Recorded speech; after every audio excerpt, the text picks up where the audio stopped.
रहेंगे आज फोकस में और 9 बजे के नवरत्न शेयर्स जानने के लिए चलेंगे अशेषा के पास। अशेषा बताइए कौन से स्टॉक्स हैं आज फोकस में?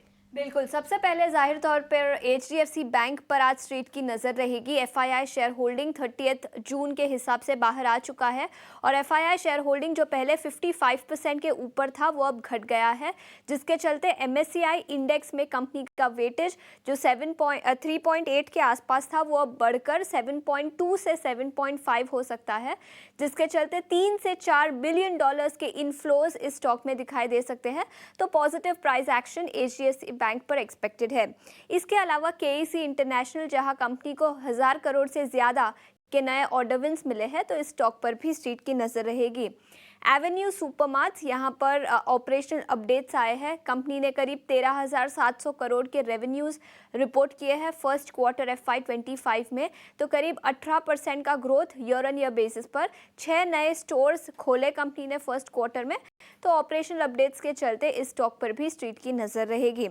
M&M फाइनेंशियल सर्विसेज के डिसबर्समेंट्स, जून के महीने के डिसबर्समेंट्स में 3% का ग्रोथ दिखा और फुल क्वार्टर की बात करें तो 5% का ग्रोथ डिसबर्समेंट्स में दिखा। इसके अलावा सन फार्मा, जहां कंपनी को अपनी दादरा फैसिलिटी के लिए वार्निंग लेटर मिला है, लेटर में ऐसा दिखाया गया है कि कंपनी ने मल्टीपल वायोलेशंस किए हैं, जिसके चलते सन फार्मा पर भी स्ट्रीट की नज़र रहेगी। कुछ और ऑपरेशनल अपडेट्स की बात करते हैं तो IEX, जहां जून के महीने के इलेक्ट्रिसिटी वॉल्यूम्स में करीब 25% का ग्रोथ दिखा और फर्स्ट क्वार्टर वॉल्यूम्स की बात करें तो यहां पर भी 20% से ज़्यादा का ग्रोथ कंपनी ने रिपोर्ट किया है। फोर्स मोटर्स के ऑपरेशनल अपडेट्स भी आए हैं, जहां एक्सपोर्ट्स में 80% का ड्रॉप दिखा है ईयर ऑन ईयर बेसिस पर। डोमेस्टिक सेल्स की बात करें तो वो स्ट्रांग रहे हैं, करीब 13% का डोमेस्टिक वॉल्यूम ग्रोथ कंपनी ने रिपोर्ट किया है। इसके अलावा 8वें स्टॉक बिग बोल्ड ब्रोकरेज में आज हम पावर फाइनेंसियर्स की बात करेंगे, जहां REC और PFC फोकस में रहेंगे। बर्नस्टीन ने इनिशिएट किया है कवरेज दोनों ही काउंटर्स पर, आउट परफॉर्म की राय दी है। 620 रुपये प्रति शेयर का लक्ष्य PFC के लिए और 653 रुपीज़ प्रति शेयर का लक्ष्य उन्होंने REC के लिए दिया है। उनका मानना है कि मार्केट अंडर वैल्यू कर रही है कंपनी के ग्रोथ पोटेंशियल को, जिसके चलते दोनों ही स्टॉक्स पर खरीदारी की राय है। इसके अलावा मोतीलाल फाइनेंशियल सर्विसेज पर भी स्ट्रीट की नज़र रहेगी।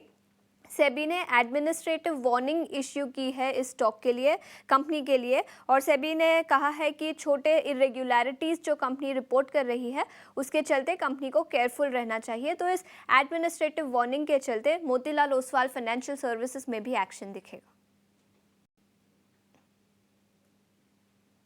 ऑलराइट, बहुत बहुत शुक्रिया शेषा, ये पूरी लिस्ट सामने रखने के लिए। तो ढेर सारे काउंटर्स हैं जहां पे आपको रखनी है नज़र, और मोतीलाल ओसवाल फाइनेंशियल सर्विसेज पे भी आप नज़र रखिए। पर इस बीच देखिए फेडरल बैंक के Q1 अपडेट्स आ गए हैं, इस पे आप ज़रूर ध्यान दीजिए, क्योंकि जून में जो डिपॉजिट्स हैं वहां पे 5.5% की बढ़त जो है कंपनी ने दर्ज की है। इसके अलावा डिपॉजिट्स के साथ साथ अगर हम देखें तो इनके ग्रॉस एडवांसेस में भी साल दर साल 20% की बढ़त देखने को मिली है। और स्टॉक में हमने कल थोड़ी सी गिरावट ज़रूर देखी थी, पर आज जो है शायद कुछ एक्शन देखने को मिले। और क्विकली एक बार अंशुल आपसे समझना चाहेंगे कि फेडरल बैंक कैसे प्लेस्ड है चार्ट्स पे और कौन से लेवल्स देखने हैं यहाँ पे?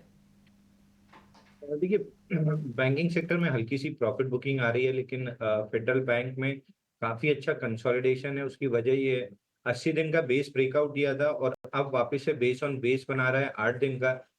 इस स्टॉक में अगर ब्रेकआउट बनता है 179 के ऊपर तो मैं फ्रेश बायर रहूंगा with a stop loss below 174 for a target of 194 195। तो मैं ब्रेकआउट पे ही स्टॉक को बाई करूंगा 178 179 निकलने के बाद विद अ टारगेट ऑफ 194 195।